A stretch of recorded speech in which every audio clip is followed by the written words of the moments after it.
I'm just going to do some random dialogue to give you something for you to step into, like Scout Trooper Punch! Oh, that's going to come up again. Yeah. You ready for this, sir? Start it off. Hi, welcome back. I am Hank B with Josh T. This is our third episode of doing reviews. The first one we're doing for this one. What's that? Okay, so no, we still have not come up with a name yet for what we want to do. We've kind of narrowed it down a little bit. We're going to give some chance for people to feedback on maybe giving us some ideas. By the time we do our fifth episode, we will choose a name.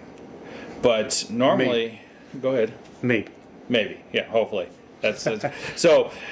I know the first couple episodes we talked about The Witcher, Witcher episode 1, Witcher, the first half, and we're actually planning on doing a, second half and finale for the Witcher series, but we wanted to come back and talk about a different show. What show is that, Josh? It is The Mandalorian. I've never heard of it. You've heard of The Mandalorian, or else you wouldn't be here. Okay, so yeah, we decided to do a little review of Mandalorian. We didn't break it down like we did The Witcher because all of the Mandalorian's episodes are out. So what we're going to do is we've kind of broken down the season into segments, 4 segments. And there's only a couple times where we're going to focus on an individual episode, but for the most part, we've broken down. We're going to, like example is like the first part we're going to talk about like episode 1 through 3 as a whole.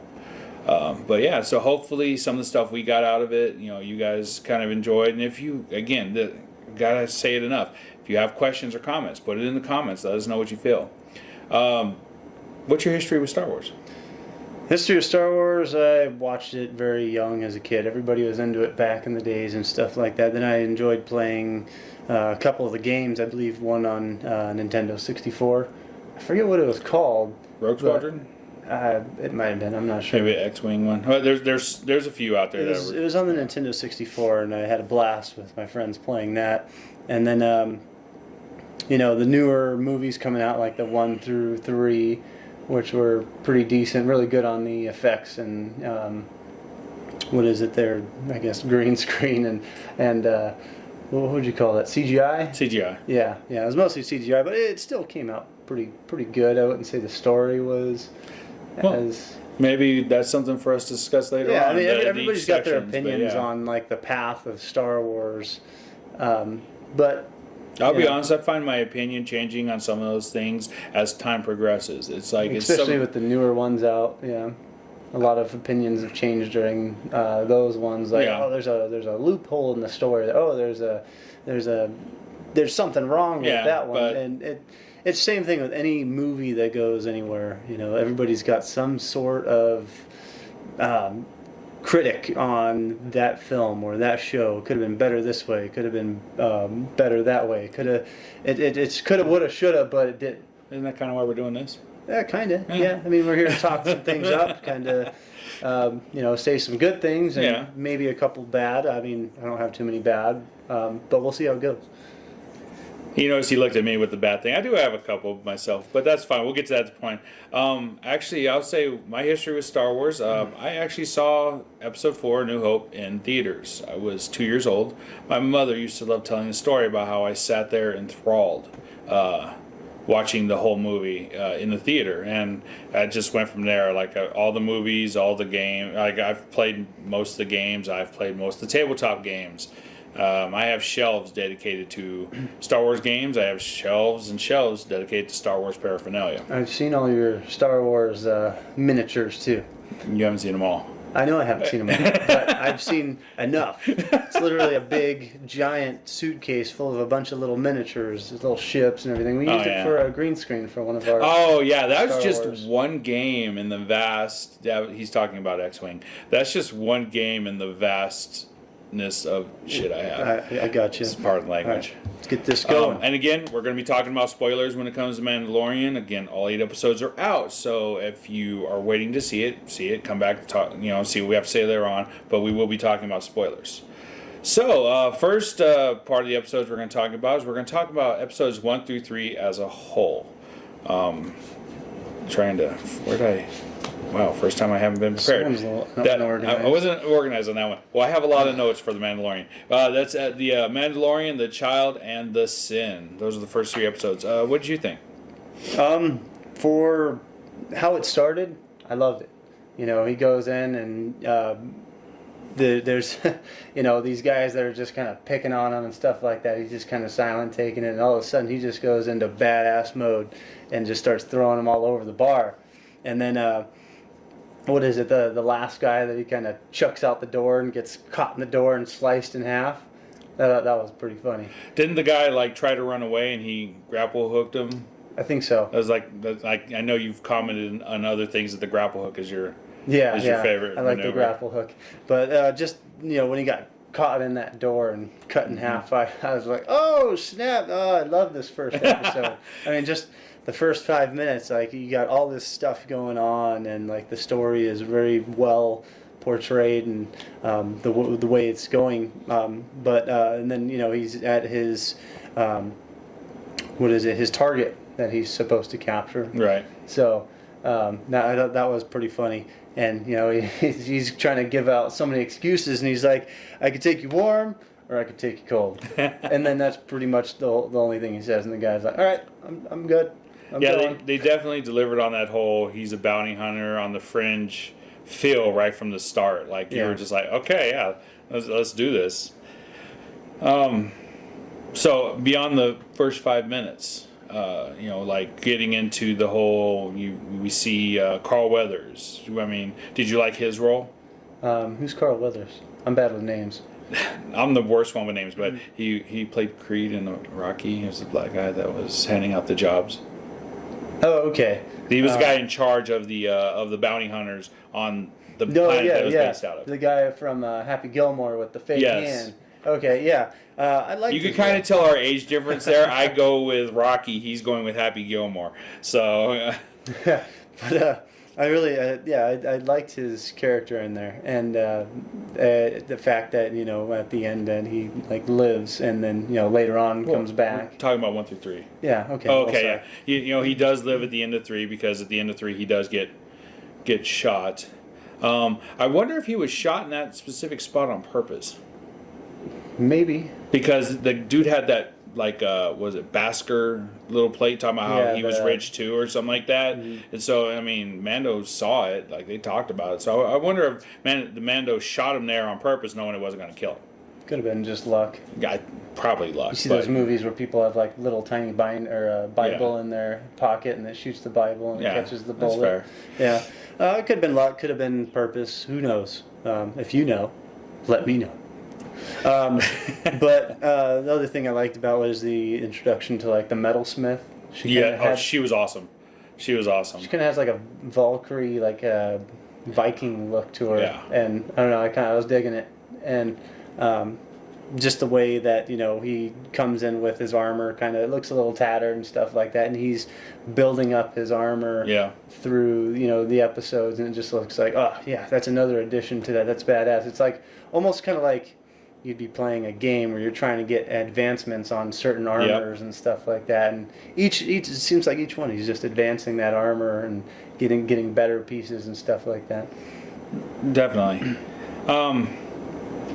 I had one minor thing that I had an issue with. Now I feel that all 3 of the episodes really felt together. Like if they that could almost been a movie on its own right. Just those 3 episodes. Like, because they linked so well together. Yeah. It was just like you could easily just watch all 3 in just one story, which it pretty much was. But the one little problem I had is I felt maybe a job or 2 should have passed, or at least one job should have passed before the Mandalorian went back for Baby Yoda. He's going to be called Baby Yoda. As much as people want to say it's not Yoda, we know it's not Yoda. But like most people, we don't know what the hell to call him. So he's Baby Yoda until we get an actual name. So it looks like Yoda. It's got powers like Yoda. People think it's Yoda. I thought it was Yoda. It could be Yoda. I talked to some other. No, it's not Yoda because remember this takes place after Return of Jedi. At this point, Yoda's already dead. Gotcha. Okay. I had to explain this to somebody else as well, which a lot of people are thinking it's Baby Yoda, and partially because of us that call him Baby Yoda. But somebody named, George Lucas didn't want to tell us anything about this race and species, so we have to infer. So our inference is, for right now, we're calling him Baby Yoda until we get a better name. Baby Yoda. Yeah. Yoba-Goya. We could call him Yoba-Goya if you want him affiliated with the league. So yeah, so I felt like, so he turns in the kid, Baby Yoda, and, and then before he even leaves town, he's like, I want the kid back. And he didn't say that, of course, but I felt like maybe it should have gnawed at him more. It should have been more of a dilemma. Like maybe he went to actually leave the planet and came back or something, instead of just, basically he walks out, he comes back, he's like, okay, give me the kid back. It just felt like a little rushed. Him as a Mandalorian and a bounty hunter, each job that he does, that's his mindset. Get the job done, get paid. Get the job done, get paid. And he did that. But he was building such a bond with Baby Yoda that he was actually like, I mean, at the end, they had the godly finger touch thing, like where he's reaching out and the baby's reaching out and they're like touching fingertips. I mean, the Mandalorian's been indoctrinated since a kid into the Mandalorian ways, into this is the way, how you do the job, blah blah blah. Again, he did the job. He turned the kid in. He got paid. So he didn't break any deals when he went back for the kid. He just went and did his own thing. But I just felt like a little bit more time, a little bit more gnawing at him instead of him just totally turning his back on how he was on what was going on. Unless maybe that's something they're going to delve into season 2 about why it was so quick. Could be. Not to jump ahead into questions going into future seasons, but I don't know. It's just the one little thing from the first block that kind of bugged me. Yeah. Okay. What else would you have to say about the first episode? The first 3 episodes, nothing. I loved them. I was in love with it from the moment it started. I mean, I was hooked. Quill. He was cool. Yeah. I did not know that was Nick Nolte until later on. I was like, oh my god. I mean, granted, it's not Nick Nolte, most likely not Nick Nolte in a suit, but like the voice just the best way to end a conversation. You're just like, I'm going to help you. And he's like, why? I have spoken. And it's just like, what do I say after that? Yeah, no, he's just like, no, we can do it. You suck it up. I mean, what do you say like to an elder that's just like you're asking a question? They're like, I have spoken. And it's just like, all right, I should shut up. Also, I didn't realize that Quill was an Ugnaught. I didn't even know what it was. I believe I heard him referenced later on as an Ugnaught. Ugnaughts are usually the little pig-looking folk when Empire Strikes Back happened and C-3PO gets like broken up and they're throwing the head around. Okay. Those were Ugnaughts. Oh. So I believe those were Ugnaughts. I'm pretty sure those were Ugnaughts. But that is you'll get a little green check mark if I'm right. Yeah. But yeah, no, they're little. They're like little workers. They do like some of the dirty work because they can fit into the smaller areas. I just didn't realize that that's what he was at the time. I got you. Which is kind of cool because actually I'm a fan of the Ugnaughts. I was about to say Fugnaught because I wanted to play an RPG character and I wanted to make an Ugnaught that was making a really decked out weapon and call him Fugnaught. Yeah. So, do you have anything else for the first 3 episodes? I just thought it was pretty cool that after he did break the deal, the other Mandalorians kind of jumped in to help him. That was a pretty neat little fight scene. Yeah, everybody with their jetpacks flying down and stuff like that. And I don't know, it saved his ass for sure, but sorry, that was a bleep. But saved his ass for sure. But other than that, like, oh man, are you bleeping me with sneezes? Is that what's But sorry about that. But I don't know. It's kind of like a fate thing, Yeah, like no, it was. Force moves in mysterious ways to lead. Well, you definitely see that they didn't necessarily agree when they were in the tunnels, but they still had each other's back. Mm-hmm. It was like, well, you did something. I'm going to have your back. We'll talk about this later on about why I'm pissed at you, but I'm still going to have your back. Yeah, and I thought that was pretty cool. Definitely. I like how they in episode 2. The child when the Jawas are scavenging his ship, and then the scene, him crawling up it and stuff like that, and he gets to the top, and then they electrocute him and he falls off and plants ass backwards on the ground. Right. I just think that whole thing was just really cool. Just the build up to it. He's like, oh, he's gonna get up there and kick some ass. Psst. Nope. Oh. It is kind of funny. He parks his ship on the one spot on that planet where apparently Jawas are going to come by and be like, I want that. Yeah. Well, he probably wasn't aware that Jawas were there. Apparently Jawas are everywhere. But I like that they eventually have to break that deal to get that egg for them to give him back his parts for the ship. Yeah. And fighting the big rhino beast. You know what it is? I looked up. I couldn't find an exact name. I forgot the names. Yeah, no, I don't. It's an ugly ass rhino beast, but it is just thrashing him all over the place. Oh, it kicks his ass. And it's messing up his armor. He's like at the point to give up. He's like just as muddy and gooey, just like the Witcher, which I won't do any other spoilers, but like that part to me, like he is legitimately getting down and dirty with this thing. But at the end, I don't know. How do you feel about that little baby Yoda's power being able to pick up that, I would say, 80-ton, mammal-like rhino? I don't. At this point, I'm not going to comment on Baby Yoda's power.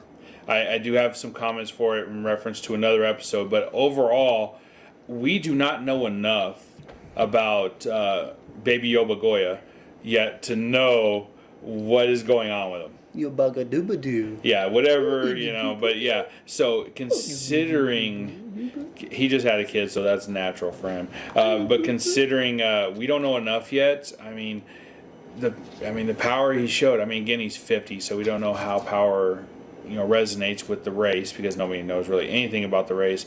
And there are Force beings in canon and non-canon that would be nothing. They could do that in a heartbeat. Yeah. Extended Universe had some, really powerful creatures and beings that could just do, stuff that was jaw-dropping. So it need a little bit more information before I could really, truly comment on how I feel about his powers as a whole. Yeah. So just, are you ready to sum up 1 through 3, or do you have a couple of? No, I'm good. Let's sum up 1 through 3. So 1 through 3, I thought, aside from your point out, like you could have, a couple more jobs could have gone through. I thought went through incredibly smooth. Like it was very well laid out. It played out very well, and like I couldn't have said any other show could have paced it, any better. Yeah, my thing is like really a minor thing. It's just it's again, it comes to a story aspect of it. But overall, I still love the show. Still loved it through those 3 episodes, and was really invested in in it. And freaking when it would come out like Friday morning, I wake up. That's the first thing I was watching. Same here. So yeah, no, I was invested totally. Ready to move on to So the next section we're going to talk about is episode 4. That kind of gets its own spot because that episode, I feel that was the worst episode of the whole series. Really? Yes. Yeah, it did have a lot of lame stuff in it. It was good, but it was lame at the same time. It did good at establishing why he had to keep Baby Yoba Goya with him. That's the only he wrote the, and it introduced Cara Dune. Consistently being hunted. Yeah. Never be left alone. But, basically the story was a rehash of Magnificent Seven, Seven Samurai. It's a story that's been done for decades. And I just felt I felt it was too soon to fall onto that trap. That's why I really did not like the episode. It was like, really, we're going to do this now? It's episode 4. We're going to do this now? And it showed like a real lack of originality, I feel, storyline-wise, just to fall onto, let's do Magnificent Seven.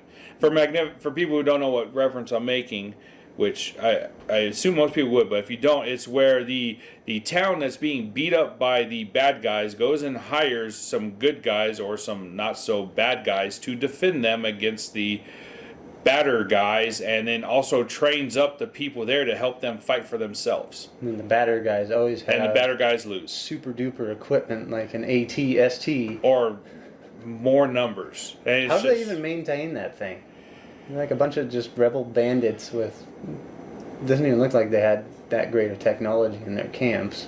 Maybe they just happened to find one that was still in decent shape. Maybe they have one guy on their team that could do stuff. And, I'm sure mechanically, for the most part, it probably wasn't that hard to maintain.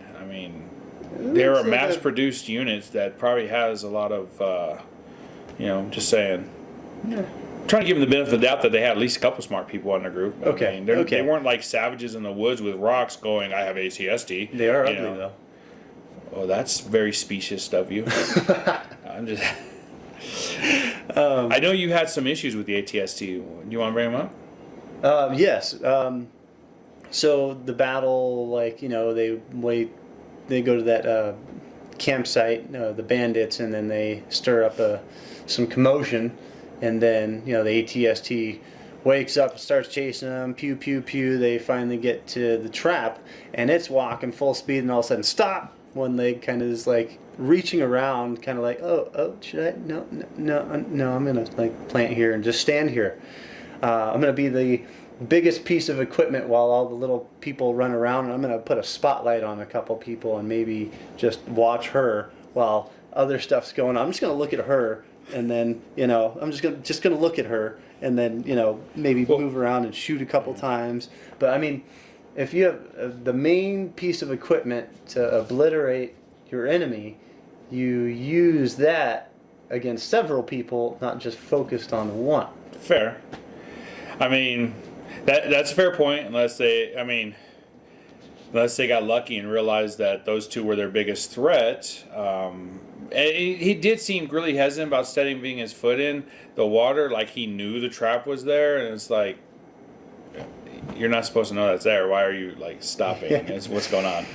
I mean, I think like if it would have like stopped before, because it's like, oh, there's water here, and then like someone shot the thing into the eye of the cockpit of that, and then it staggered and fell in like it did. Right. If that played out a little bit more smoother right there, that would have been like, okay, that was understandable. That was actually pretty cool. They could have also set it up so that maybe some charges blew the dirt away when the foot was right there, so that it forced it to fall in as well. Oh, that would have made a little bit more sense too than you're hoping it steps in the one spot you want it to step into, because that's where you happen to have dug your hole. Yeah. Yeah, there's several issues with the village pillagers and stuff like that. But in my opinion, I would have tried to take over that ATSD. I mean, if that was such a rarity on that planet and those people are struggling to defend themselves, I probably wouldn't have thrown a grenade in there and actually put in a blaster and tried to shoot. That could have made a good watchtower. I mean, really, you could have had that in the center of your camp as your watchtower. Maybe they would have never had to fear about any village pillagers again. Yeah, You know what's funny, real quickly, but do you have anything else about episode 4? Okay, real quick before we jump on the next section, and I'm going to say it before this goes off.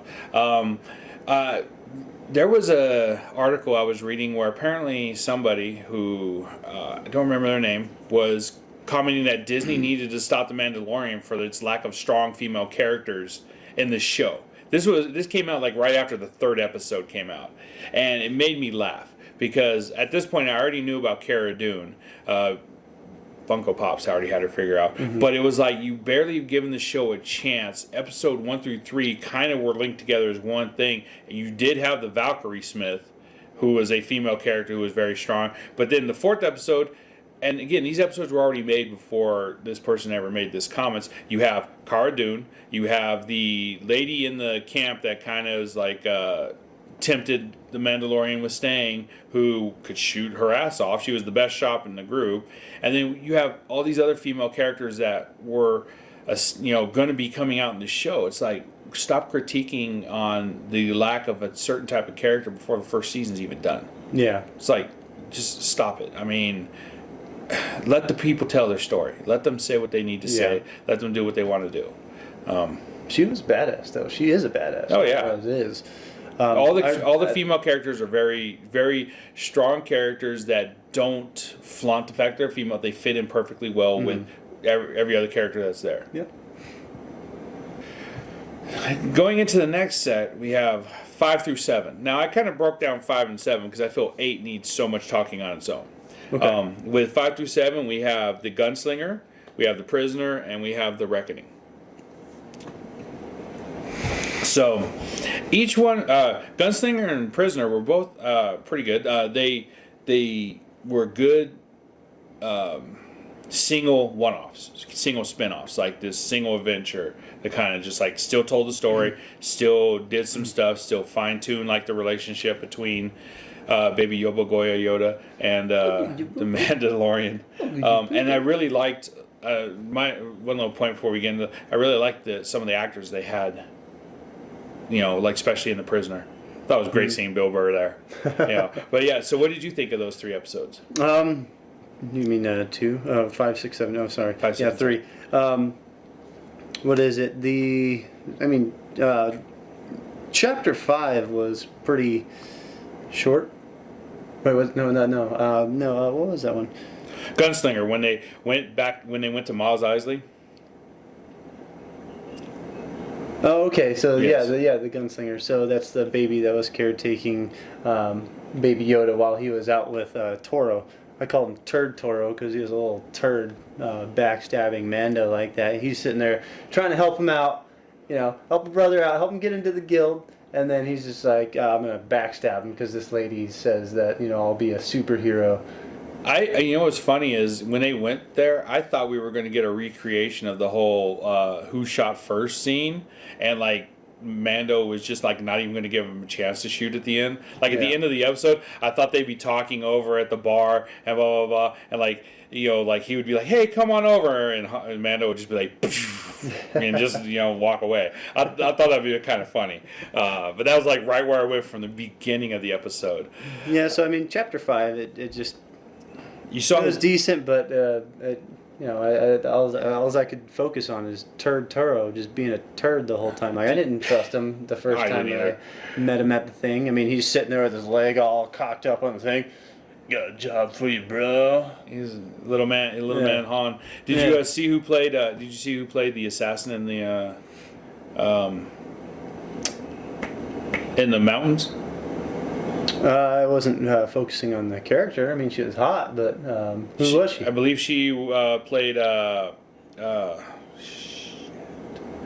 names. She's been around for a while. She played on Agents of S.H.I.E.L.D. for 6. She played Agent May. Oh, I didn't watch Agents of S.H.I.E.L.D. I watched some of it, but I'm a Marvel fan. I watched most of it, but no, I believe that was her. Which I wonder if she's actually dead. Because there was lots of speculation on who was the guy in the desert at the end. Like, there's a possibility that she's going to pop back up again, I feel. Maybe. I'm not sure, because what did happen to her at the end? I know he went back for it. Well, remember, Turd Burglar shot her so that he can go betray Mando. So, and then he just walked up and kind of like, and walked away. And then I thought the next episode was going to, like, show her, like, caring for her. Maybe she was wounded, but no. I have a feeling like like Gunslinger and the Prisoner like we're establishing some characters that are going to be popping up in the future, and they kind of gave you the backstory of this right now. So aside from Chapter 5, I'll go on to 6. The Prisoner. It seemed like he was just getting bad vibes from his whole crew that whole time. He's just taking it. You got Hellboy giving him shit, like right off the bat. It's Hellboy. Yeah. That wasn't Ron Perlman. I don't care. The guy, he's red with horns. It's Hellboy. Okay, you can call him that. I just want to make sure because that guy is actually in his own right. He's been in a lot of stuff. He played the General in The Flash. He's voiced a lot of characters and stuff like that. I really enjoy watching that guy when he acts. I'm not saying about the guy that acts. I'm talking about the character. That's fair. No, I just want to make sure we knew it wasn't Ron Perlman. Okay. So, well. Yeah. Yeah. No, you can call him Hellboy. That's cool. Yeah, he's Hellboy in this, and super strong, angry, and always pissed off, and he's always giving Mando crap, and of course, it's always funny throughout the whole thing. Mando's just showing him up. They're to the point where they're pinned down, and Mando's like, "Oh, here, look, I'll just come around this back corner." That was awesome because they're like, "Yeah, no, whatever, do your job," and then they're just like, "Okay." Which really makes me think that Mando is good at fighting bipedals and not so good with creatures. Because he couldn't ride that one thing, and he got his ass kicked by the Rhino Rhydon, the Pokemon Rhydon that was out there in the mud. But when it comes to two-leggeds, it seems like he really is good. That's where he excels. Yeah. So, and he really hates droids. Well, he's got. We won't go there yet. I'll say that for the. He's got something. Well, it's not spoiling anything because he says it enough times. You know he hates droids. Well, not that. I mean, he's got a jetpack now. I'm looking forward to like next season with his jetpack. We'll get there. Yeah. Exactly. That's what I'm saying. We'll save it for the end. But I just like at the end where they trick him and imprison him, and then he gets out and imprisons all of them. I really thought your Hellboy died. Yeah, by the second door. The second door. The first door I was fine with. Yeah, the first door I was fine with, but I thought the second door actually did him in. Yeah, I did too. It just cut off the tip of his horns, and he's laying down. So one funny thing I saw about that, people were talking about like when the X-wings came in, which was really cool when they came into that base. When they came in, people were like, Do they not know what the signal is for? Did they not check? Just like the signal goes off, they just go there and like prepare to attack wherever that signal's at. Yes, there was a ship that was like getting ready to engage them, but like, did they not notice that where the signal was leading them changed and all? That just was kind of funny. They're like, yeah, they're going to be here in 15 minutes. Okay, so that moved.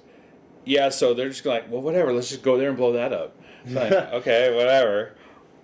Yeah, because what is it? He gave it to the signal to the guy that was in the thing before he was activating that other ship to blow Mando down as he was leaving. Yes. I thought that was funny as hell. He's leaving and the X-wings are coming in and he's sitting there. He's got the little bleepy thing, saying, "Hey, we're here." And the X-wings are like, "Oh, we found the target," and they're trying to warm up a little fighter droid. But it's just like the X-wings had no clue what they were going to attack. Yeah, no clue. Nope. And they were okay with that. How many civilians are on board? Fuck it. There's no such thing as civilians. No. The rebels have proven they do not care about civilian casualties. That's right. You're that we'll get in that debate later on. We can just totally do that debate. I'll be honest, I am pro Empire. In many ways I am pro Empire because but we'll get into that later. But overall, on episode 6, I really enjoyed episode 6. I was a lot of people didn't. I enjoyed episode 6. So okay, episode 7. You can clearly tell it's a trap. Well, it's obviously an entire setup episode for 8. Yeah. I mean, they did a good job, but like everything from 7 is to set up 8, and it does what it needs to do. It sets it up perfectly. And you can tell, trap right away, and then they're on their way back. They set up the Fantastic 7 or whatever, the 7 again. No, he didn't do 7 Samurai again. He just went with backup. Well, yeah, he got his crew. Yeah, he rounded up the crew again. Episode 2 of the crew, but they actually got Quill with them this time. And then the nursing droid and stuff like that, and they're on their way back, and then as they're talking, Baby Yoda pops his head through the bottom like, "Say what?" And then he goes back up and starts fucking with the ship and pushing all the buttons like, and then they come back up and put Baby Yoda back in his crib, and then head back to their normal course. But you could tell he did not want to go back. Yeah, he didn't want to go back. He didn't. I agree with you. Yeah, but episode 7 I thought was really good. And then anything else you got to say before I keep saying stuff? Not about 7. Not about 7. Not about 7. I did like once they got there, Baby Yoda showed healing powers and stuff like that. Because I think it was like episode 2 where Baby Yoda's about to heal Mando's arm, and then he's like, "No, you get back in your shit." Yeah.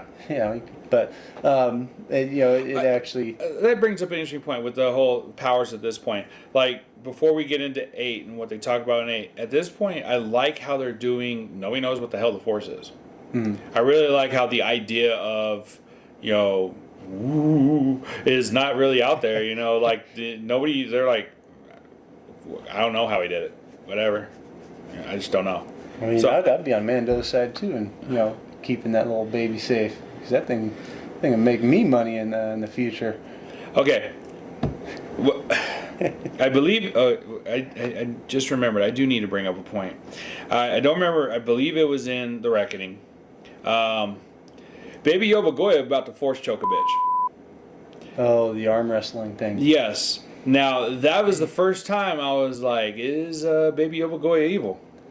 or is he inclined? Because I'm not saying any one power is definitively light, dark, good, evil, but typically Force Choke was something the dark side used. It was Vader's favorite.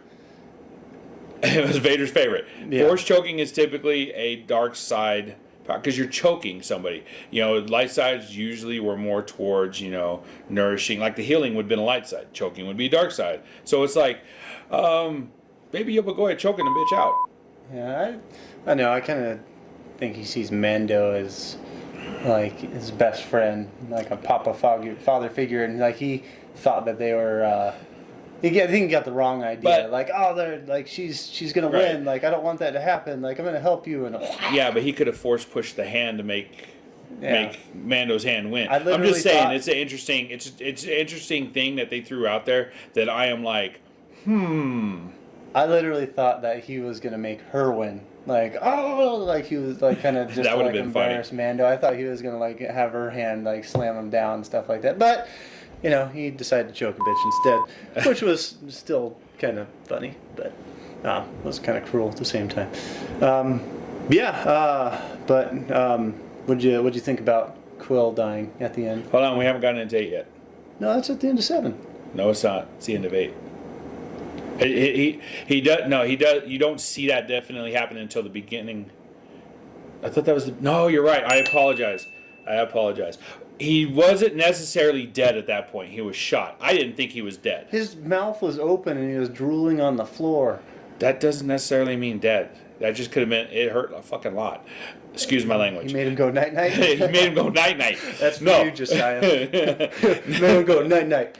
No, and Kevin Hart. Yeah. But, no. Inside joke between us. Yeah. No, that's fair, but Kevin Hart has some joke on it. But, copyrighted no, Kevin Hart. I did not feel that. I didn't think he was dead yet. I was waiting for. I was surprised. I was actually surprised they got to him as fast as they did. Like, granted, those are fast bikes, but considering how long the trip took to get there, and he was already hauling ass, and you could see the ship. He's like, I can see the ship. I can see the ship. And that's when they got the call. All right, and like they're so far back that they can't see shit, and they still caught up. I was like, that kind of. I wonder if there's like some kind of math to that. Their position, the mile per hour, I believe there is. Get to there, and his distance on his little fishy looking. I believe there's tadpole with legs. I believe there's something to it that makes sense. It's just it visually did not make sense. I'm sure they're like, no, totally, because I can understand how they knew where he was at because they tracked the comms. So I'm like, okay, that's fine. But he was so close to the ship, I'm surprised. I just thought it was sad. What is it? So someone that, like he says, lived his life in kind of like a slavery, and he finally gets out, and then Mando just gets him killed. I didn't think he was gonna die. Going into like kind of like now that we know I didn't think he was gonna die. I was really surprised that because he was a fan favorite. Everybody liked him. I thought he was gonna be around for future things. We've talked about the first set of episodes. We've talked about some of the fillers, and we've talked about like the last 5. So getting into how Reckoning set up redemption. Talking about redemption now, the season 8 finale. The episode 8, season 1 finale of Mandalorian. Interesting note. As of I checked on something a little while ago. There was something talking about how this episode earned 100% on Rotten Tomato, which is apparently something that is very rarely done.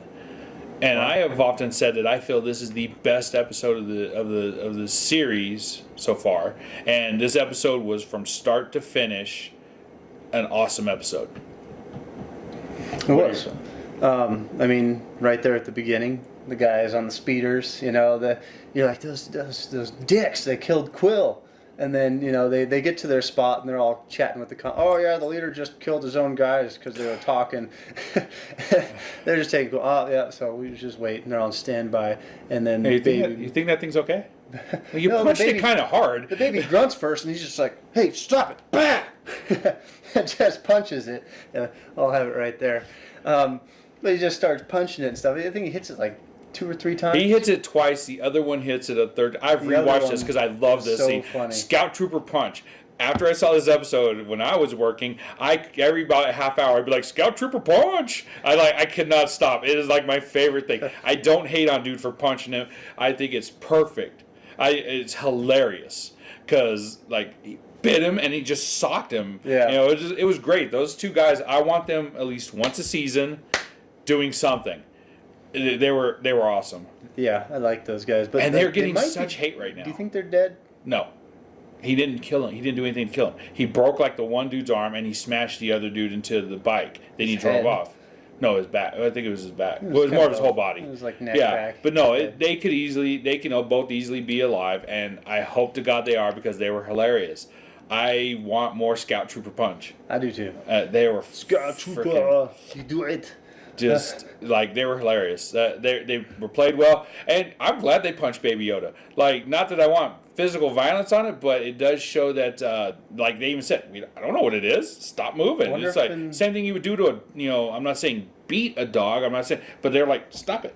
Wonder if in like the next episode or the next season that comes out, first episode, Baby Yoda's kind of a bad guy. that would be funny. Baby Yoda's just like, gotta cut me, Mick. It's all poofy and he's just like, he's like, you gotta cut me, man. No, I can't see. But Rocky reference. Then the nurse droid comes in, and he again saves the day. From the first episode to the last one, he is a saving the day. A lot of people talking about how they had their pistols and they're sitting there shooting and they still can't hit anything and they're shaking it. That's right. Yeah, that was right here. Yeah, that was. I mean, I can't get enough of those guys. Like, what do you think that was? Like 10 yards away, 5 yards? I mean, it was pretty close.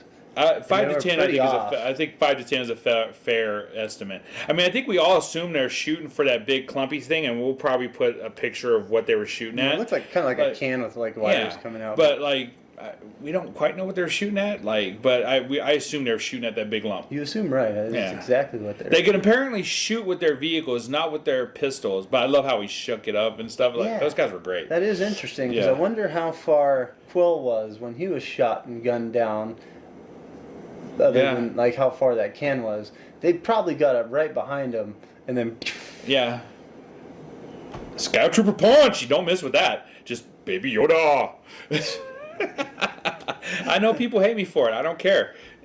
Maybe he closed his eyes, just like, oh God.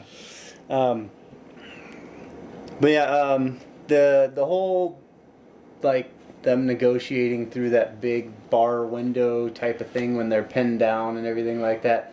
Okay, well, if you're going to talk about that, you've got to talk about Gideon first. Gideon. Okay, you talk about Gideon. Well, because Gideon's who they were negotiating with, and man, I thought his tie was awesome, especially with the way the wings folded. I feel he's an awesome villain.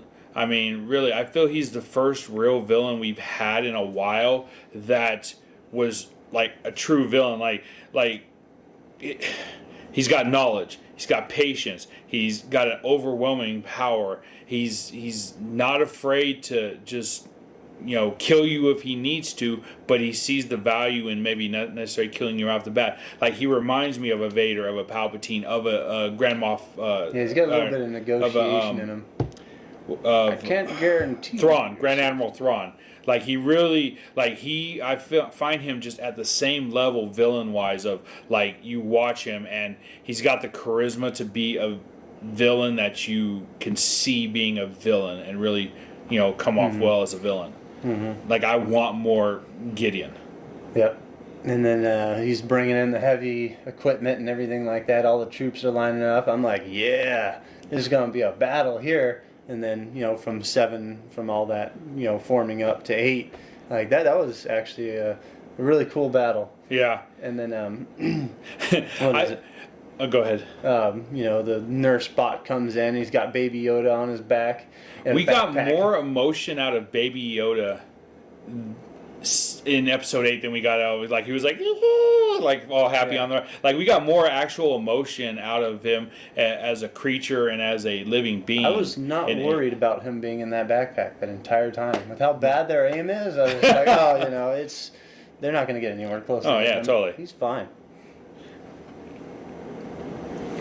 What else you No, got? I'm just verifying. I mean, I've already said Scout Trooper Punch. You could say it again as many times as you want. Dude, I will. It's going to be my constant thing. No, It's going to be right here, Scout Trooper Punch. Scout Trooper Punch. The one cool thing, and I heard about this at Celebration that was in Chicago this last year, is, and it's being talked about right now by some of the news sources that are on like Facebook that talk about like geek stuff like that, is that the 501st Imperial Legion actually played stormtroopers for this because they found they needed stormtroopers for the show. They didn't have enough initially, so what's his name, Favre, whoever the lead guy is, he was like, I'll just call it the 501st, and 501st was like, yeah, we got people. And the actors involved with that were commenting that they were blown away by the 501st. They were like, oh my god, these guys look legit, they're sounding right, they were portraying the stormtroopers probably, which is what the 501st does. They're a good organization. You know, they try to be out there. Like if you see something going on, like with a parade and stuff, most likely those are 501st because they were officially licensed by Lucas to be able to do stuff as stormtroopers and as Star Wars characters, because you have to have motion picture quality gear to be able to join. Like your outfit has to pass something that would be in a movie, which they've shown. Cool. That they're legit with their stuff. Mm-hmm. So it's really cool that the 501st, got to be in the show, and I'm sure that's going to be a source of pride not only for the Legion, 501st itself, but the people who got to be in it. Like that's a dream come true for pretty much any Star Wars fan. The chance to be an extra in something that you love, something that you've seen. Yeah, it's definitely awesome. But let's get back to Mandalorian. That was part of Mandalorian because they were in the Mandalorian. But But I mean, like main story of what we're going on. He only likes the Mandalorian. He doesn't like the Empire. I don't know why. Go ahead. One thing that bugged me. Well, it was cool, and then it bugged me. Okay. Which was Baby Yoda doing the Force, blocking the flamethrower thing after Mando gets blown up and he's on the verge of dying. So the bot opens up the hole and everybody goes in and he's there. It's not the mask revealing part. It's that when he does heal him, because he said he can't reveal himself to any human person or anything. He's like, I'm not a human. I'm a bot. So he just lifts off his helmet and then he sprays some first aid spray on his head. Resident Evil reference. He gives him some first aid spray, and then he puts his helmet back on, and then they get through, and you can see that he needs help walking, like a little disoriented and stuff like that. And then he goes from disoriented to fully functional in like 2 minutes. Well, because the spray is still working in the back. But I get what you're saying. Without knowing about that, it's like kind of like what? Yeah, but like there's got to be some sort of like trauma towards muscles and like the your I don't know how fully brain, functional like he said, it was either. his brain. Yeah. But like he was functioning like perfectly. Like he was needing help to walk. You could see that he's struggling and still wounded. And then like he's as soon as they meet up with the Valkyrie and stuff like that, he's like da-da-da. Did he maybe just man up? He probably did. Or Mando maybe a second wind of adrenaline, but he's going from save me to all right, back in action. Let's do it.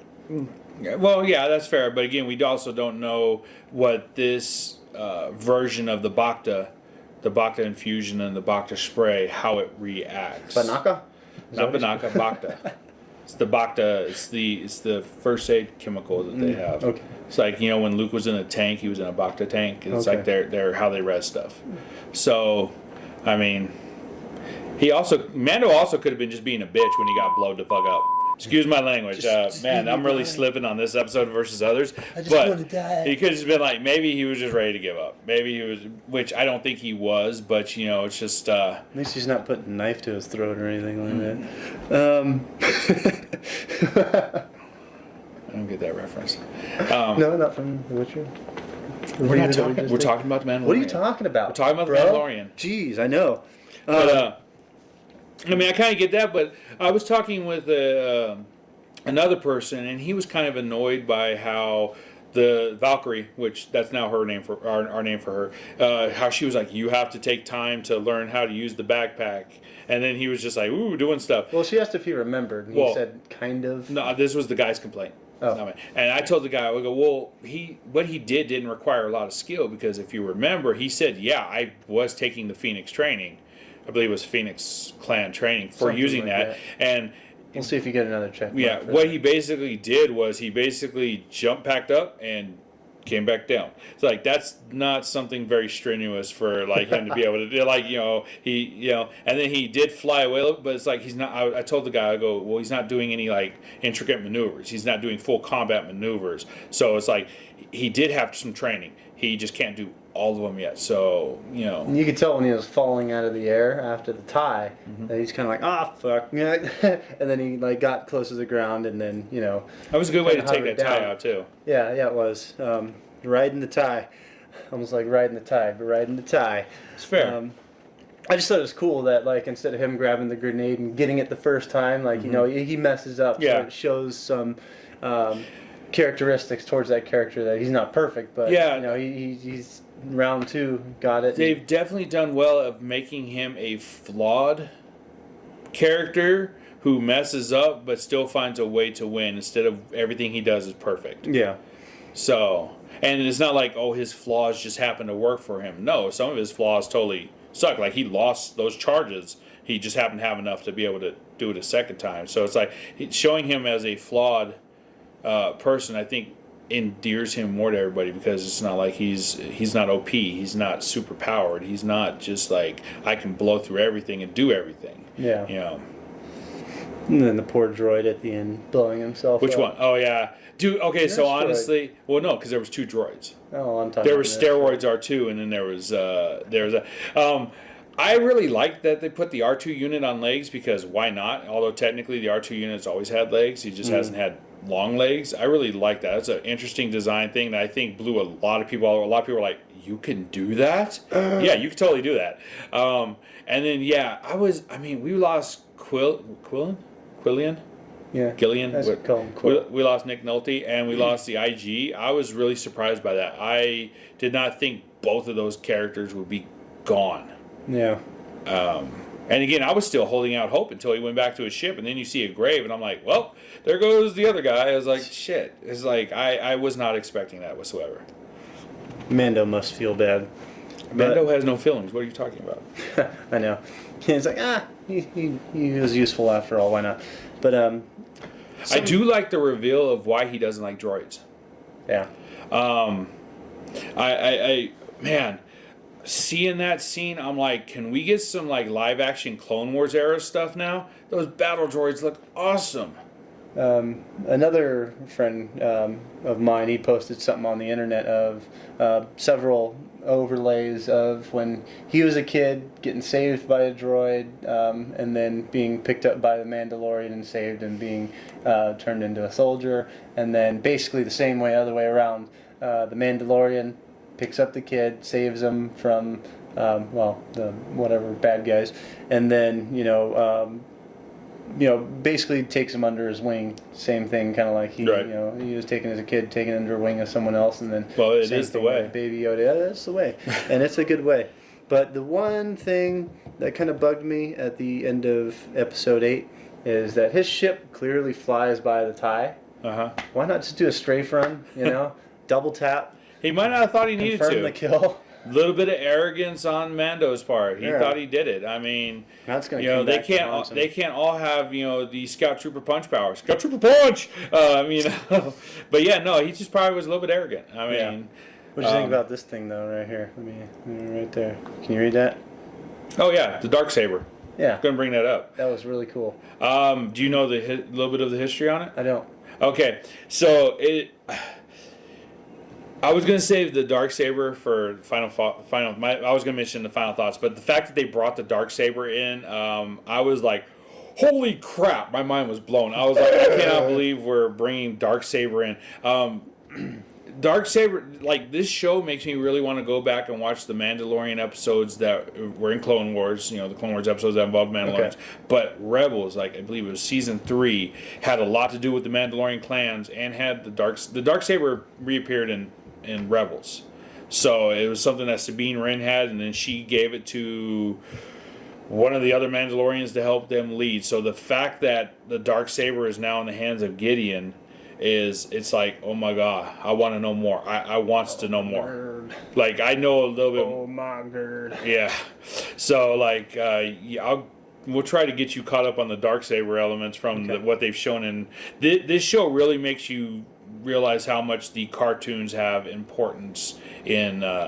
In some of the shows, like Rebels was not a joke. It was not just like, oh, we did this cartoon, blah blah blah. No, it had actual story elements that affect like some of the live action, some of the movies, some of the things like Ghost from Rebels. I'm not going to go on a Rebels track. Ghost from Rebels was in Rogue One. Like elements of that have popped up in the live action stuff, and it's one of those things that it carries some good weight to it. Yeah. It's worth watching. I'm really enjoying The Mandalorian. Every episode, well, besides the one with the forest and the ATST. But other than that, everything else has been smooth as a bottom. And I don't know. Yeah, fall 2020 is when season 2 is supposed to come out, and it's not gonna be soon enough. Yeah, I know. You ready to do like a whole season recap? Well, the one last thing I would say is I want to call him Darth Gideon. Darth Gideon. Darth Gideon. I'm calling it now Darth Gideon. But yes, let's do a season. How we feel about the whole season. Yeah, he's Darth Gideon. Why don't you go first?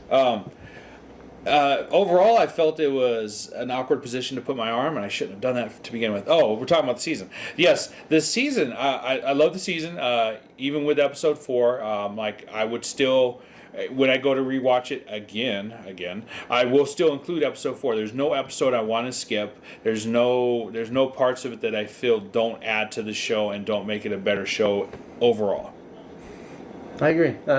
I'd say 1 through 8 has given me a surprise. So he's kept me interested in the show, wanting to know what happens next. Like there's the difference between watching a show and being focused and into the show. Yeah. I was focused and into the show. Like I'm like this. Like yep, this is good stuff. Like I was into that show. If I was to rate 1 through 8, I would give it a 10. Pure vanilla. 10 out of 10. Like it had me, Sweetness. it hooked me. The story was easy to follow because I probably That's have like a a 10. third grader brain, but everything just popped up and the lines flowed. And I'd say season 1, 10 out of 10. I would probably give it a 9.8, honestly. Just because I felt 4 was just so bad. I just felt 4. That knocked 2.2 off. Yeah, it knocked 0.2 off for me. Like, if we're rounding up, it's a 10. But, like, I feel that there's probably a couple of minor elements. Like, out of a 10, it's, like, almost thinks there's nothing they could have improved. I felt that they could have improved maybe a couple of things. But overall, yes, it's one of the best shows I've seen. Like, it's not because it's Star Wars, but because how well they wrote the character, how well they've done it. Everything fits. It was smooth. It left you with expectations. You root for the heroes. At times you root for the villains. Like you want the villain to be a villain, and we got that. We got a villain. So it is very nice to see. And yeah, I didn't think the villain died when the TIE crashed. I knew he didn't die because I kind of had the same feeling. Yeah, it wasn't a poof and then parts went everywhere. It was a spiral. I love the way he popped out. Too. The jaw was like, he's like, So he's ready. Yeah. So it's going to be interesting to see what goes on with Gideon. And we're curious to see what you guys have for your thoughts too. I'm a 10. He rates it 9.8. Rounding up is 10. But we want to see what you guys rate that as well. And if you have any other questions or anything that maybe we could bring up in another video. But questions, comments, things we missed. Follow, like, subscribe, and then yes, things that we missed. We want to hear it. We plan on doing many more reviews, especially games. We're going to be doing the Witcher season finale recap. That's going to be our next episode. Time we're around. Got our emails here. We got this guy's here, and then mine here. Oh, you finally got yours in, huh? Yeah, I did on the last one for The Witcher. Nice. But other than that, this is something that is easy for us and enjoyable. Like I said, and that we've said in our previous videos, these are just watching standpoints. We're not doing backstory into books. Maybe you, because you're a big Star Wars fanatic. I'm not. I've got major dyslexia, so I cannot do books. But other than that, have to like what I see with what I watch and then understand the story. If that can go easy for me, then it's a good movie or show, and it is killing it for me. That's my opinion. I'm not sure what your guys' opinion are. We're not here to piss you off or offend you in any way. Maybe he is, but Scout Trooper Punch. he'll Scout Trooper punch you any day. But other than that, yeah, we want to hear what you guys think. But anything else you want to say? No, I think you pretty well summed it up. I mean, again, we're gonna most likely be doing the other Star Wars live actions when they come out, like the K2SO, Cassian Andor show. We're gonna do the Obi-Wan miniseries and whatever else they do. But yeah, no, I don't. My knowledge, I'm using just the visual since this is the visual format. I'm not going to use the books because we know most of those don't count anymore. But yeah, no, I'm with you. This is an awesome show. Would love to hear what people think about it. Your comments related to what you've seen. If maybe you got ideas from something that we mentioned, and maybe can give us ideas from something that maybe you took out of the show. Yep. Yeah. But probably the next Star Wars one we're going to do is the latest movie that just came out. Other than that, I'm done talking. I'm done. Goodbye.